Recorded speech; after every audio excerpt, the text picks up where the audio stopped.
కార్యక్రమాన్ని ప్రారంభించే ముందుగా గురువుగారికి వందనాలు తెలియచేసుకుంటూ, మరి ఈరోజు ఈ జూమ్ సెక్షన్లో పాల్గొన్న అందరికీ ధన్యవాదాలు.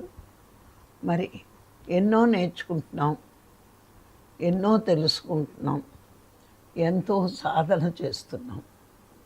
కానీ ఇవన్నీ మనం చేస్తున్న మనకి ఇవన్నిటికీ మూలం ఎవరు అని మనం ఒక్కసారి ఆలోచిస్తే, మరి సాధనకు కానీ, స్వాధ్యాయానికి కానీ, జ్ఞానం పొందడానికి కానీ, జ్ఞానం చెప్పడానికి కానీ ఇంత మనం నేర్చుకున్నామంటే దీని మూలం ఎవరో ఒక్కసారి మనం ఆలోచించుకుంటే, దీనికి మూలం మనం ఇంత ఎదగడానికి, ఇవన్నీ పొందడానికి మూలం గురువే. అందుకే ప్రతి ఒక్కరి జీవితంలో గురువు అనేవాడు చాలా చాలా అవసరం. మరి ఈరోజు గురువు యొక్క ఆవశ్యకత ఏంటి, గురువు వల్ల మరి ఎలాంటి గురువుల వల్ల శిష్యులు ఉన్నతులుగా ఎదుగుతారు అన్నది మనము తెలుసుకుందాం. మరి ప్రాపంచిక జీవితంలో గమనించుకుంటే మనకి దుఃఖము, బాధ, అశాంతి, అసంతృప్తి ఇలాంటివన్నీ ఏదో ఒక రోజు ఉంటాయి. అంటే ఎన్ని పూజలు చేస్తున్నా, మరి ఎన్ని శాంతి కోసం ప్రయత్నించినా, మరి కుటుంబం కోసం అవనివ్వండి, సమాజం కోసం అవనివ్వండి, ఎన్ని ప్రయత్నాలు చేసినా అసంతృప్తి ఉంటుంది. దుఃఖం పోదు, బాధలు పోవు, అశాంతిగా ఉంటుంది. ఎందుకు నా జీవితంలో ఈ వెలితి ఉంది? ఇప్పుడు కుటుంబం కోసం ఒక యజమాని రోజంతా కష్టపడతాడు. కష్టపడి వాళ్ళు సుఖంగా ఉండాలి, సంతోషంగా ఉండాలి అని ఎంతో డబ్బును కూడేస్తాడు. కానీ ఇలా కూడేసే కూడా వీళ్ళు సుఖంగా ఉన్నారు అని తెలిసినా కూడా ఇంకా ఆ వెలితి పోదు. అలాగే ఎన్ని దాన ధర్మాలు చేస్తే ఏదైనా వస్తుంది అనుకుంటే ఎన్ని చేసినా సరే ఆ అశాంతి పోదు. ఇక్కడ మన పెద్దలు ఏం చెప్తారంటే, రోగం వచ్చిందనుకోండి, సరి అయిన డాక్టరు సరి అయిన మందేస్తాడు.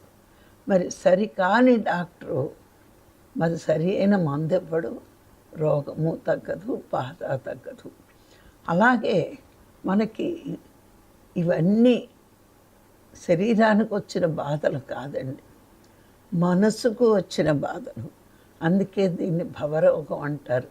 అంటే మనసు అసంతృప్తిగా, అశాంతిగా ఉన్నప్పుడు ఏదో కావాలి, అది ఏంటో నాకు తెలియట్లేదు, ఎన్ని చేసినా తృప్తి లేదు అనే భావన మనకి వచ్చినప్పుడు, అప్పుడు మనకి పరమాత్మ కృప వల్ల గురువులు వస్తారు.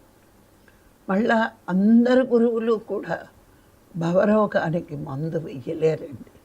సద్గురువు మాత్రమే మన భవరోగానికి, అంటే మన దుఃఖానికి కారణం చెప్పి ఆ దుఃఖ నివారణ కూడా చెయ్యగలరు. అందుకే గురువు ఆవశ్యకత ప్రతి ఒక్కరి జీవితంలోనే ఉంటుంది. ఎక్కడో కారణ జన్మలకు అవసరం లేదేమో, కానీ ప్రతి ఒక్కరికి భూమి మీద ఇహలోక విద్య నేర్చుకోవాలన్నా, పర గురించి తెలుసుకోవాలి అన్న గురువు ఆవశ్యకత ఉంటుంది. భగవంతుడు కృప వల్లే మన జీవితంలోకి సద్గురువులు వస్తారు. సద్గురువులు కూడా అందరికీ దొరకరండి. మన మనస్తత్వం, మన క్యారెక్టర్, మన శీలం, మన పవిత్రతని బట్టి సద్గురువుల మాటలు మనకి అర్థమవుతాయి. ఇప్పుడు గమనిస్తే పత్రికని ఫాలో అయినట్టు 100 మంది ఉంటారు, కానీ పత్రికారి ఆశని ఆయన మనస్సుని గ్రహించిన వాళ్ళు 100కి 10 మంది ఉంటారు, ఉండరేమో కూడా, 2% ఉండొచ్చేమో అనుకుంటాను నేను. మరి ఈ పిఎస్ఎస్ఎంలో లక్షల మంది సాధన చేస్తున్నా ప్రతి వాళ్ళు ఆరోగ్యం దగ్గర, మానసిక ప్రశాంతత దగ్గరే ఆగిపోతున్నారు. కానీ అంతకంటే ఎక్కువ తెలుసుకోరు, ప్రయత్నము చెయ్యరు. మరి పత్రికారు భూమి మీదకి వచ్చిందేంటి? ఆయన 3 ముక్కల్లో చెప్పాడు. ధ్యానం, ధ్యానం వల్ల జ్ఞానం, జ్ఞానం వల్ల మోక్షం అన్నాడు. ఆయన చివరగా మోక్షానికి వెళ్ళడానికే అని అంత చెప్పినా మరి మోక్షం అనే పదం ఎవరికి అర్థం కావట్లేదు, అక్కర్లేదు అనుకుంటున్నారు. కానీ మోక్షం పొందినవాడే ఇహంలో కానీ పరంలో కానీ హాయిగా జీవించగలడు, సుఖంగా, సంతోషంగా, ఆనందంగా జీవించగలడు అనే పరమ సత్యం, పరమ రహస్యమే అది. అర్థం అవ్వట్లేదు. అయితే ఇక్కడ ప్రతివాడు భూమి మీద సత్యాన్ని తెలుసుకోలేనప్పుడు అశాంతిగా జీవిస్తాడు. మరి ఆ సత్యాన్ని తెలుసుకున్నాక శాంతిగా జీవిస్తాడు. ఆ సత్యాన్ని తెలియపరిచేదే గురువు. ఇప్పుడు మనందరం ఉన్నాం.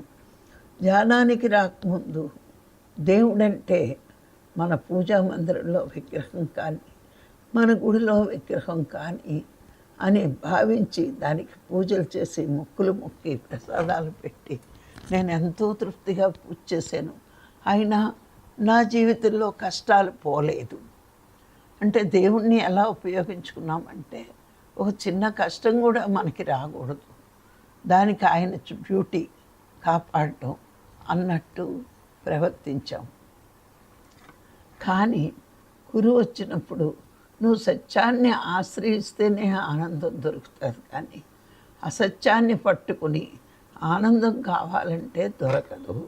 సత్యం దగ్గరే ఆనందం ఉంది. నువ్వు అనుకుంటున్నావు పూజ చేసేస్తాను, దేవుణ్ణి మెప్పిస్తానని, కానీ దేవుణ్ణి నువ్వేం మెప్పించట్లా. మానవ జన్మ ఎందుకు వచ్చిందో తెలియలేదు నీకు.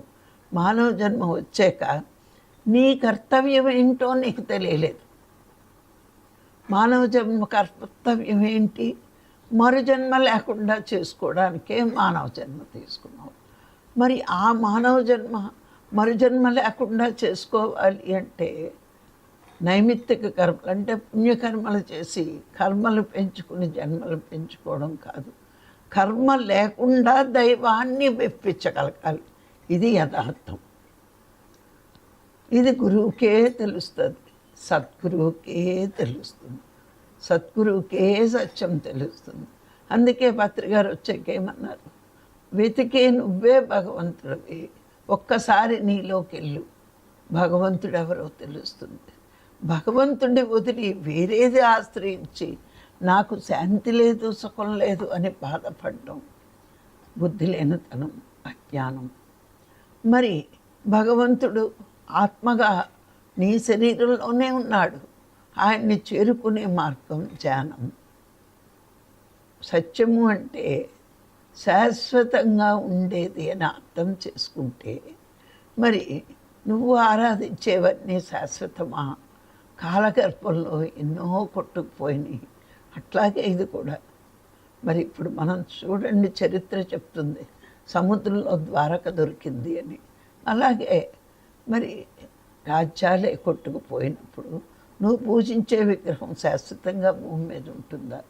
మరి శాశ్వతంగా ఉండేది ఎవరు అంటే భూమి మీద శాశ్వతంగా ఉండేది భగవంతుడు. ఆ భగవంతుడే సత్యం. సృష్టి అంతా ఉన్నాడు, నీలో ఆత్మగా ఉన్నాడు. ఆయన్ని ఆరాధించే ఏకైక మార్గమే ధ్యానం అని గురువు వచ్చే వరకు సత్యం బోధపడలేదు. సత్యాన్ని ఎలా చేరుకోవాలో తెలియలేదు. ఆయన సృష్టిని చూసి మురిసిపోయాం, అంతేకాని ఆయన ఎవరో కనుక్కోలేకపోయాం. అందుకే పదార్థాన్ని చూసి మురిసిపోవడం కాదు, యథార్థాన్ని తెలుసుకున్నప్పుడే నీకు ఆనందం వస్తుంది. ఆ యథార్థాన్ని తెలుసుకునే ఏకైక జీవి మానవుడు. ఎన్నో జన్మలు తీసుకుని వచ్చావు, కానీ నీకు యథార్థం తెలియదు.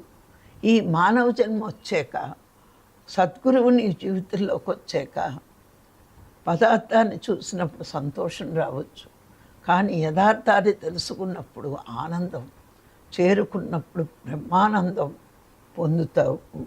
అందుకే మనం సాధనలోకి వెళ్ళినప్పుడే ఆనందం ఉంటుంది. ఇంకా లోనికి అంతరాంతరాల్లోకి శూన్యం వచ్చినప్పుడే చాలా బాగుంటుంది.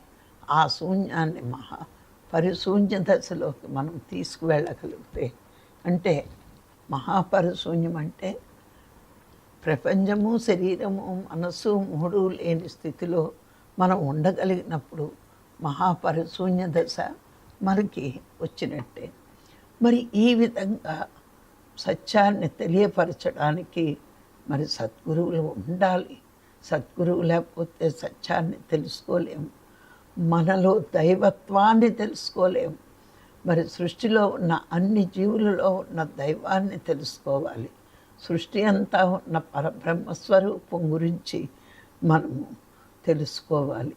ఇక్కడ గురువు రాకపోతే ఏం జరుగుతుంది అంటే, అరిషట్ వర్గాలు అనేవి ప్రతి మానవుడిలోని ఈ అరిషట్ వర్గాలు మహాత్ములకు దొంగలు అంటారు. అంటే మెల్లిమెల్లిగా ప్రవేశించేస్తాయట మానవుడి మనసులోకి. ఈ అరిషట్ వర్గాలనే దొంగలు ప్రవేశిస్తారు. మరి ఆ దొంగల్ని బయటికి ఎలా పంపాలి అంటే సామాన్య గురువులు చెప్పలేరట.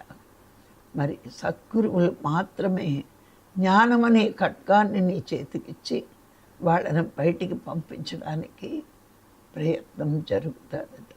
అంటే ఇవన్నీ అరిషడ్ వర్గాలు మనలో ఉన్నప్పుడు మనం భగవంతుణ్ణి తెలుసుకోలేము. అన్నీ మనం బయటికి పంపినప్పుడు ప్రశాంత చిత్తుడు అని మనం చాలాసార్లు ఆ విషయం గురించి చర్చించుకున్నాం. ఎవరు ప్రశాంత చిత్తుడు అంటే అరిషడ్ వర్గాల్ని ఆధీనంలో ఉంచుకునేవాడే ప్రశాంత చిత్తుడు. ఇక్కడ ఉండకూడదని కాదు, తన అదుపులో ఉంచుకోవాలి.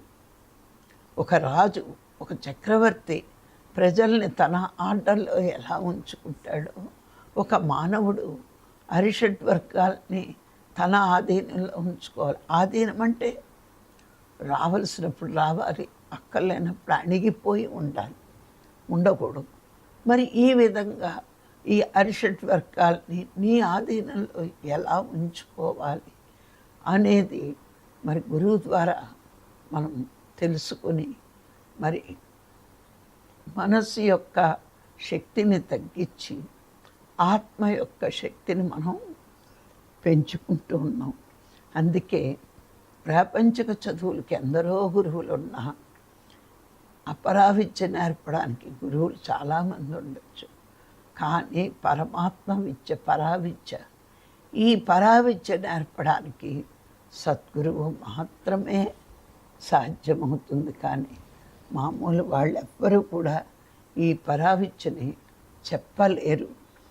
జన్మలను పెంచే గురువులు ఉండొచ్చు భూమి మీద, కానీ జన్మలని, కర్మలని తగ్గించి జ్ఞానాన్ని పెంచి జన్మే లేని స్థితికి తీసుకువెళ్ళేవాడే సద్గురువులు.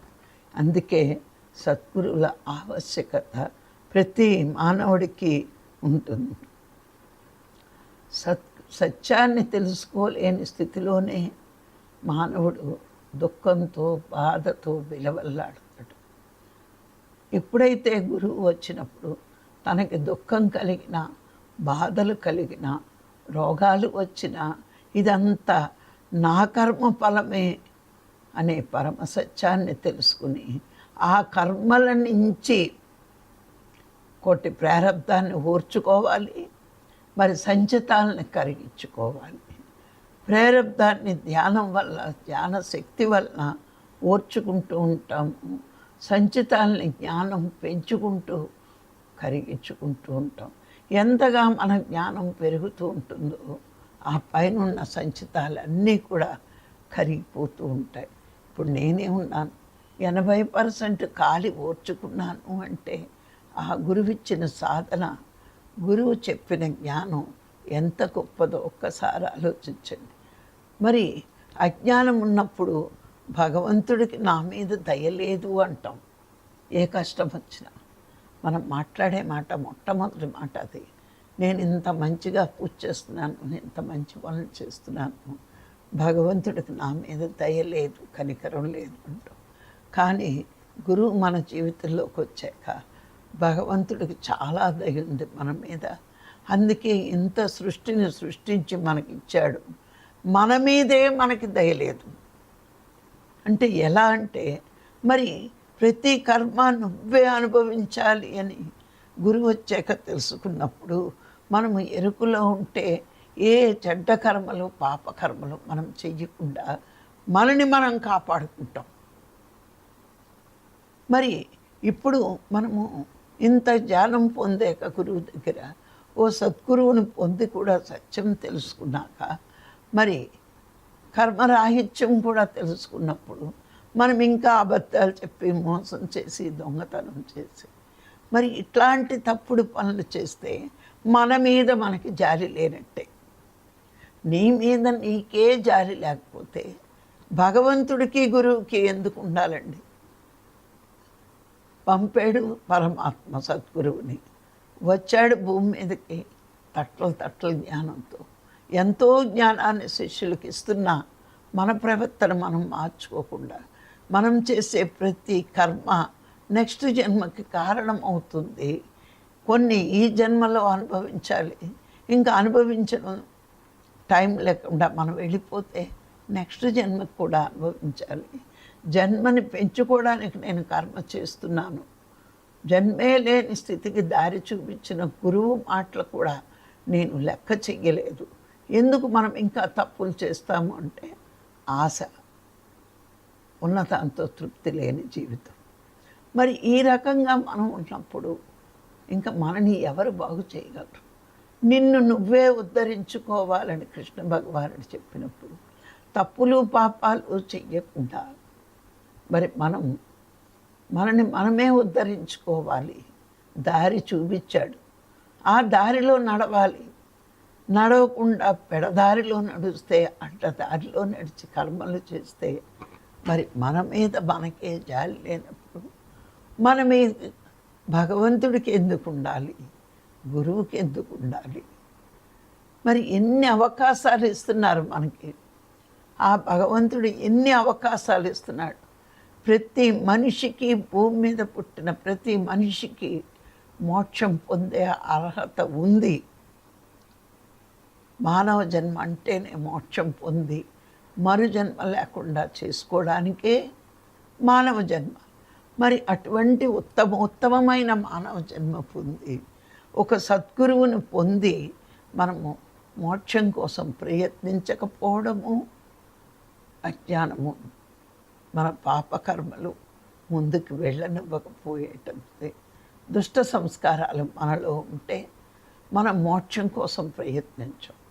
మనలో మంచి సంస్కారాలే ఉంటే గురువు చెప్పిన మాట విని సాధన చేసి జ్ఞానం పొంది మోక్షం కోసం ప్రయత్నిస్తాం. రెండిటికి కారణం మన సంస్కారాలేనండి. దుష్ట సంస్కారాలు ప్రపంచం వైపు తీసుకెళ్తాయి, మంచి సంస్కారాలు పరమాత్మ వైపు తీసుకెళ్తాయి. దారి చెప్పడం గురువే. పరమాత్మ వైపు నువ్వు ఎలా చేరుకోవాలన్న దారి గురువు చెప్తాడు. ఆ చెప్పడానికే సద్గురువులు మన జీవితంలోకి వస్తారు. గురువు లేకపోతే కళ్ళున్న గుడ్డివాళ్ళం. గురువు ఉంటే జ్ఞాననేత్రం ఉన్న గొప్ప జ్ఞానులం అవుతాం. అనంతమైన శక్తి మనలోనే ఉంది అని గురువు వచ్చే వరకు తెలియదు. ఆ శక్తిని వెలికి తీసే మార్గమే ధ్యానము అని గురువు వచ్చాక తెలుసున్నప్పుడు మనం బయట డబ్బు సంపాదన గురించి ఎలా సంపాదించగలమా అని ఆలోచిస్తూ ఉంటాం. కానీ గురువు వచ్చాక పైలోకాలకి వెళ్ళగలిగే సంపద ఈ భూమి మీదే నువ్వు సంపాదించగలవు అని, పరలోకానికి చేరే ధనాన్ని జ్ఞానమే అని మనకి తెలియచెప్పి ఆ జ్ఞానాన్ని పొందాలి అంటే ఎన్ని జాగ్రత్తలు తీసుకోవాలి. ఆహారంలో జాగ్రత్త, వ్యవహారంలో జాగ్రత్త, మరి ఎరుకతో కర్మలు చేస్తూ ఏ కర్మ మనకి మరుజన్మ వస్తుందో ఆ కర్మలన్నీ ఆపుకుంటూ ఉండాలి. నువ్వు ఎన్ని మంచి పనులు చేస్తున్నా చెయ్యాలి. ఎందుకంటే మన ప్రవర్తన పరమాత్మ చూస్తాడు కాబట్టి పుణ్యకర్మలు చెయ్యాలి. కానీ ఆ పుణ్యకర్మలు నిష్కామకర్మగా చెయ్యాలి. అంటే ఫలితాన్ని పరమాత్మకు అర్పించాలి.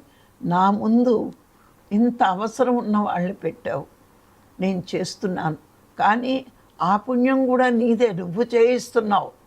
నా ముందు పెట్టిన వాడివే నువ్వు, నా చేత చేయిస్తున్న వాడివి నువ్వే, కాబట్టి ఫలితం నీదే అని అక్కడ పుణ్యాన్ని కూడా మనం అంటించుకోకుండా ఉంటే జన్మలేని స్థితికి వెళ్తాం. కానీ మాయక వశమై మంచి చేస్తే నేనే చేస్తున్నానని ఇంకా అహంకరించుకుంటే మళ్ళా జన్మకి కారణం అవుతుంది. ఎన్ని సూక్ష్మాతి సూక్ష్మమైనవి విషయాల్ని గురువు మనకి బోధించినప్పుడు మనము చాలా జాగ్రత్తగా ప్రతి మాటని ప్రతి విషయాన్ని శ్రద్ధతో ఆలకించి మనం ఆచరణలో పెట్టుకోగలిగితే మరి ఇది చివరి జన్మ అవుతుంది. మనలో దైవాన్ని తెలుసుకునే శక్తి గురువు ద్వారా మాత్రమే తెలుసుకోగలం. కానీ కోటి ప్రయత్నాలు చేసినా, కోటి పుణ్యకర్మలు చేసినా మోక్షం రాదు. నువ్వు కోటి యజ్ఞాలు చేసినా మోక్షం రాదు. కానీ గురువు ఇచ్చిన ధ్యానంతో, ఆ సాధనతో నువ్వు పరమాత్మను చేరుకోవడానికి కావలసిన జ్ఞానాన్ని పొందుతావు, మోక్షం వైపు వెళ్తావు. కోటి యజ్ఞాలు చేసినా రాని మోక్షం నువ్వు కోటి గంటలు ధ్యానం చేస్తే మోక్షం వస్తుంది. మరి ఇది గురువు ద్వారా మాత్రమే పొందుతాం. బాహ్యమైన కర్మలు పుణ్యకర్మలే అవుతాయి. అంటే భగవంతుడికి సంబంధించినవి మనం ఏం చేసినా అవి పుణ్యకర్మలు అవుతాయి. కానీ మళ్ళా జన్మ వస్తుంది, కానీ భోగవంతమైన జీవితం వస్తుంది, కానీ మోక్షం రాదు. మరి మన జీవితంలోకి సద్గురువు వచ్చినప్పుడు మనం ఏం చేసినా, అంటే పుణ్యకర్మలు ఎన్ని చేసినా నిష్కామకర్మగా చేస్తూ సాధన చేసి జ్ఞానం పొందినప్పుడు మనము దైవాన్ని తెలుసుకోగలం. దైవాన్ని తెలుసుకునే ఏకైక మార్గమే సాధన. అందుకే సాధన అంటే స్వయంగా సంపాదించిన ధనమే సాధన. ఈ సాధన ఎవరి జీవితంలో ఉంటుందో వాళ్ళు తప్పనిసరిగా, ఎవరైతే పరమాత్మ కోసం సాధన చేస్తారో ముందు తానెవరో తెలుసుకోవాలి. నేను ఆత్మని. నువ్వు ఎక్కడి నుంచి వచ్చాను? నేను పరమాత్మ నుంచి వచ్చాను. ఎందుకు మానవ జన్మ తీసుకున్నాను? మరు జన్మ లేకుండా చేసుకోగలిగే అంత సాధన నేను ఈ దేహం ఉండగానే, ఈ భూమి మీద ఉండగానే నేను చెయ్యగలగాలి. దానికోసమే నేను ఈ జన్మ వచ్చాను. ఈ చుట్టూరు ఉన్న ప్రపంచం, ఈ చుట్టూరు ఉన్న సంసారం, నా రుణాలు బంధాలు, ఇవన్నీ ఈ జన్మతో రుణం తీర్చుకోవాలి. ఇవి శాశ్వతమైన బంధాలు కాదు. ఈ భార్య, ఈ భర్త, ఈ పిల్లలు, ఈ చుట్టాలు, ఈ బంధువులు, వీళ్ళంతా రుణానుబంధాలే, శాశ్వత బంధాలు కాదు. నా శాశ్వత బంధం భగవంతుడితోటే. ఎవరెవరికి రుణం ఉన్నానో ఈ శరీరం ఉండగానే ఆ రుణం తీర్చుకుంటూ నా దృష్టి ఎప్పుడూ పరమాత్మ మీదే ఉండాలి. ఎందుకంటే జన్మ జన్మల బంధం మనకి భగవంతుడితోటే. ఎన్నో జన్మలు తీసుకుని వచ్చాం, కానీ ఆయన్ని తెలుసుకోలేదు.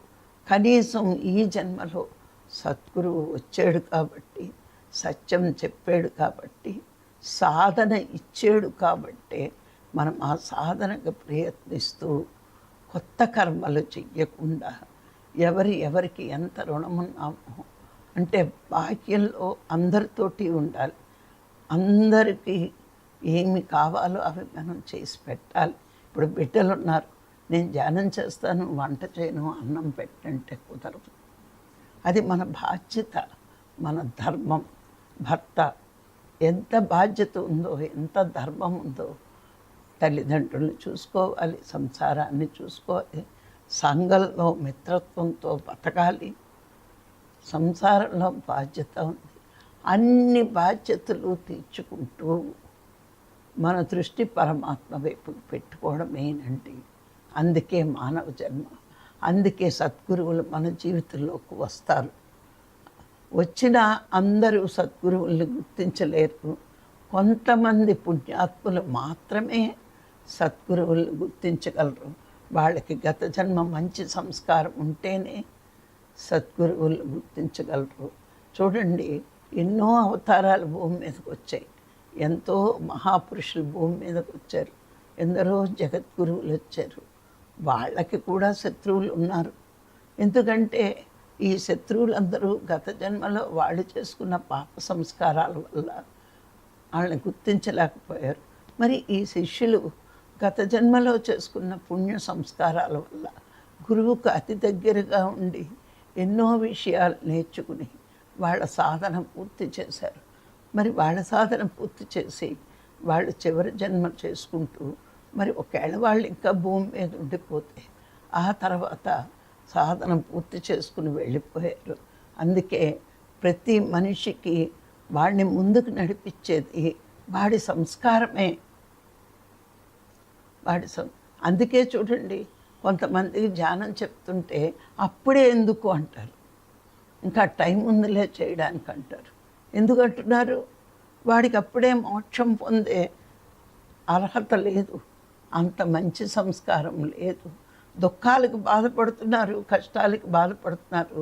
ధ్యానం అంటే చేయబుద్ధి కాదు. ఎందుకంటే వాడి పాప సంస్కారాలు ధ్యానంలోకి రానవు. మళ్ళీ మనకు చెప్తారు, మీరు చాలా మంచి పని చేస్తున్నారండి అంటారు. కానీ ఆ మంచి పని వాళ్ళు చేయలేకపోతున్నారు. ఎందుకు చేయలేకపోతున్నారు? ధ్యానము అంటే భగవంతుణ్ణి చేరుకునే మార్గం. ఈ మార్గంలోకి రావడానికి పాప సంస్కారాలు ఉంటే రాలేరు.